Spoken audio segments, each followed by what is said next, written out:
Alright, fight fans. UFC Fight Night Seattle is headlined by the former champion, the legendary martial artist, the Last Stylebender Israel Adesanya, and the younger, surging, contender Joe Pyfer. But other than the main event, there are many young contenders and top prospects featured on this card. Here are 3 top prospects that you don't want to miss on UFC Fight Night Seattle. Stay tuned for their fights this weekend, and watch their MMA journeys now.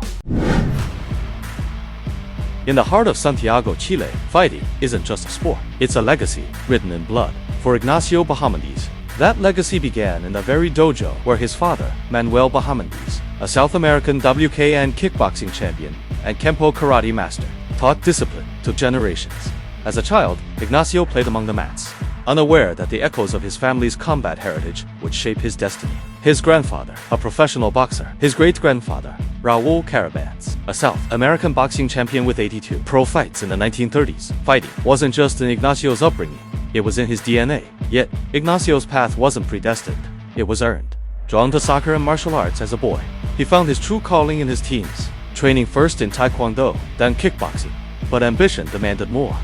At just 16, he left home for Miami, alone and without English. Chasing a dream in MMA, nights were spent in gritty gyms, days in relentless discipline. By 2015, he turned pro, grinding through regional circuits like Lux Fight League and Island Fights. After winning the Lux lightweight title and securing a win in LFA, he got his ticket to Dana White's Contender Series. He won the fight by knockout in the second round, earning his UFC contract. The UFC debut tested him, a split decision loss to veteran John Makdessi. But true to his lineage, Ignacio adapted. He reeled off 3 straight wins, a violent KO of Roosevelt Roberts, a surgical submission of Rong Ju, a dominant decision over Trey Ogden. Even setbacks, like his loss to Ludovic Klein, only refined his fire. Now, at 27, he's evolved into one of the lightweight division's most versatile threats, knocking out Manuel Torres in the sphere, submitting top contender Jalen Turner, and training alongside champions like Bilal Muhammad at Chicago's VFS Academy. He is coming off a loss to top 15 fighter Rafael Fiziev, so he is eager to prove that he is still a rising contender in the division. Only 28-year-old with an MMA record of 17 wins and 6 losses. Ignacio makes his return to the octagon this weekend, taking on Tofik Musayev. In the high-stakes world of the UFC, few fighters blend technical, grappling brilliance and quirky charm like Chase the Dream Hooper. Hooper's journey from teenage prodigy to UFC lightweight is a tale of raw talent, harsh lessons, and relentless growth. Born in September 1999 in the quiet town of Enumclaw, Washington, Chase Hooper found his calling early. At just 8 years old, he stepped onto the mats, trading cartoons for jiu-jitsu. Later inspired by legends like Chuck Liddell, he dove into fighting in MMA, compiling a flawless 5-0 amateur record before turning pro at 18. By then, he'd already etched his name as a juvenile Pan-American BJJ champion, dominating the regional circuit. Hooper seized his shot at just 19 on Dana White Contender Series. A win earned him a developmental deal, and by 2019, he arrived in the UFC with a bang. A first-round finish over Daniel Tamar at UFC 245. Fans quickly adored his ground wizardry, like the dramatic heel hook comeback against Peter Barrett at UFC 256. But the bright lights cast harsh shadows. Reality hit hard.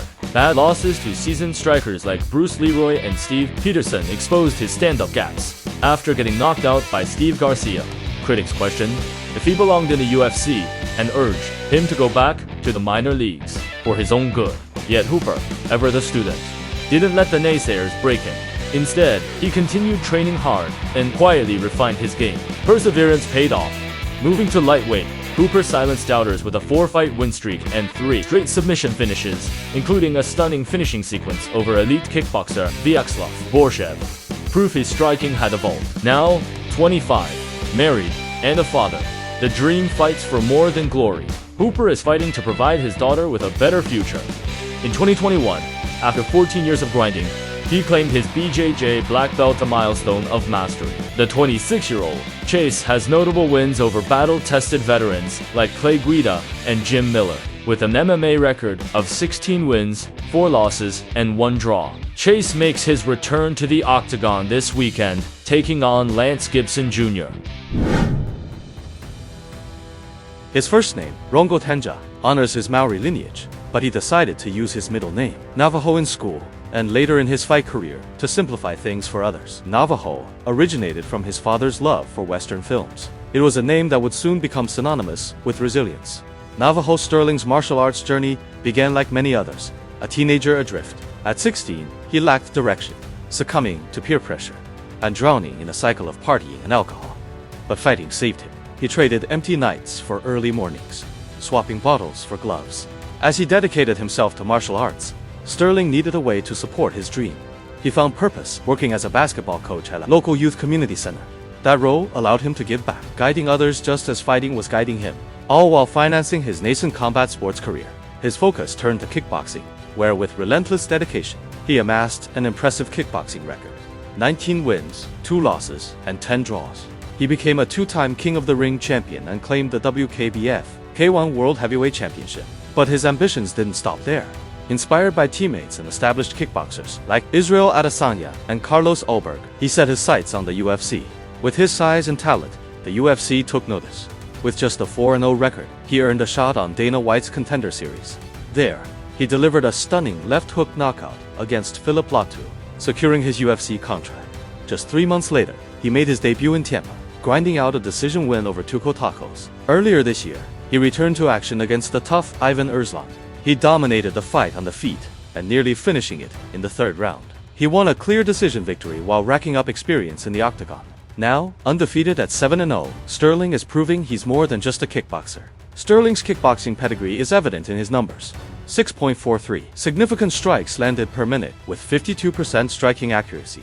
His defense is equally sharp, absorbing only 2.49 significant strikes per minute and boasting a 61% strike defense rate. But what makes him dangerous is his 78% takedown defense, a skill that keeps fights standing right where he wants them. At 28 years old, and just 3 years into his pro MMA career, he is already fighting on the world stage, with an undefeated 8-0 record and 3 straight wins in the UFC.